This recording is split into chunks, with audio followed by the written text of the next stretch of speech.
বন্ধুরা, আজকে আবার একটা নতুন ভিডিও নিয়ে হাজির হয়েছি। আজকে আমরা জানবো টেন্স কাকে বলে, টেন্স কয় প্রকার, কি কি। এখন প্রথম প্রশ্ন হচ্ছে, টেন্স আমরা কেন জানবো বা কেন শিখব?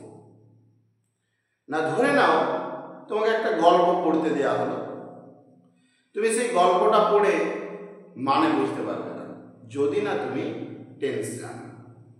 বাড়িতে কোনো একটা চিঠি এসেছে, সেই চিঠিটা পড়ে তুমি কিন্তু মানে বুঝতে পারবে না যদি টেন্স না জানো।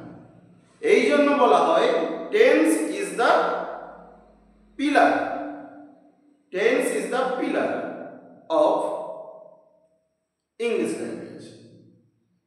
ধরুন একটা বাড়ি তৈরি করতে কি হয়, পিলারের প্রয়োজন হয়।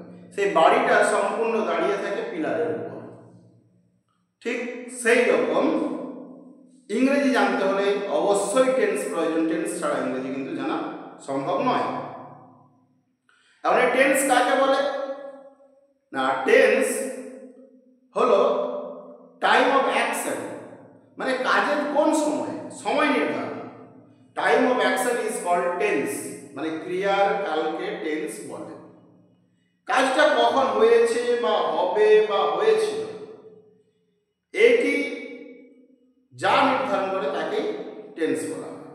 এখন টেন্স যদি না বুঝো, তোমরা কিন্তু বুঝতে পারবে না যে একটা লাইনের অর্থটা কি। আই গো টু স্কুল এর অর্থ আমি বিদ্যালয়ে যাই, না বিদ্যালয়ে যেতাম, না বিদ্যালয়ে যাব। যদি না টেন্স বোঝা হয়, এটা কিন্তু সম্ভব নয় আলাদা করা। সেই টেন্স তিন প্রকার। কি কি? Past tense, present tense, future tense. Past মানে অতীতকাল, প্রেজেন্ট টেন্স মানে বর্তমানকাল, আর ফিউচার টেন্স ভবিষ্যৎকাল। এখন একটা উদাহরণ দেওয়া যাক। ধরে নাও তোমাদের ফ্যামিলিতে এখন উপার্জন করে কে? তোমার বাবা। আগে উপার্জন করতো কে? তোমার দাদু। আচ্ছা, ভবিষ্যতে উপার্জন করবে কে? তুমি। তাহলে ধরে নাও তোমার বাবা যদি বর্তমান কাল হয়, মানে প্রেজেন্ট টেন্স হয়, বর্তমান কাল মানে প্রেজেন্ট টেন্স হয়, তাহলে পাস্ট টেন্স মানে অতীতকালকে তোমার দাদু। তাহলে ফিউচার টেন্সকে তুমি। কারণটা কি? না, বর্তমানে তোমাদের ফ্যামিলিতে উপার্জন করে কে? তোমার বাবা। আগে কে করতো?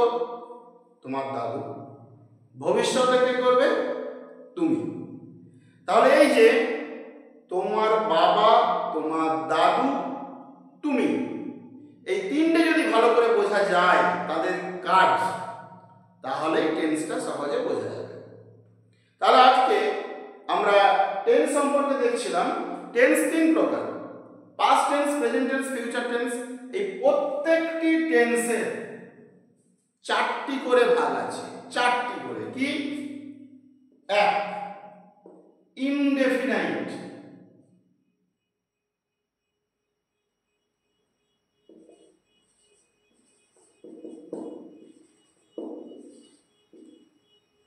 দুই, কন্টিনিউয়াস।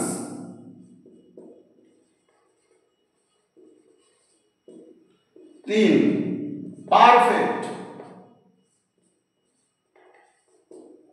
চার, পারফেক্ট কন্টিনিউয়াস।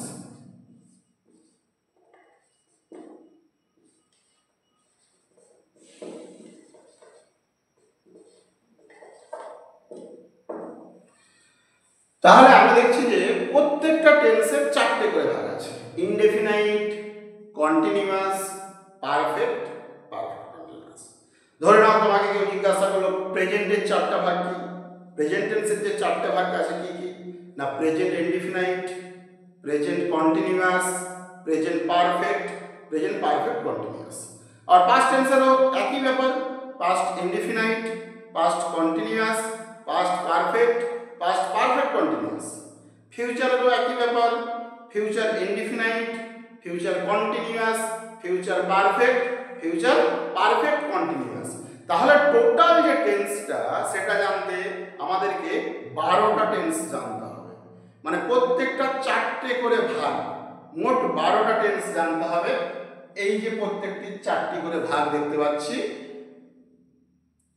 আমরা পরের ভিডিওতে অবশ্যই আলাদা আলাদা করে আলোচনা করব প্রেজেন্ট ইনডিফিনাইট টেন্স কাকে বলে, past, present continuous, present perfect, এরকম করে প্রত্যেকটা আলাদা আলাদা উদাহরণ সহযোগে আলোচনা করব।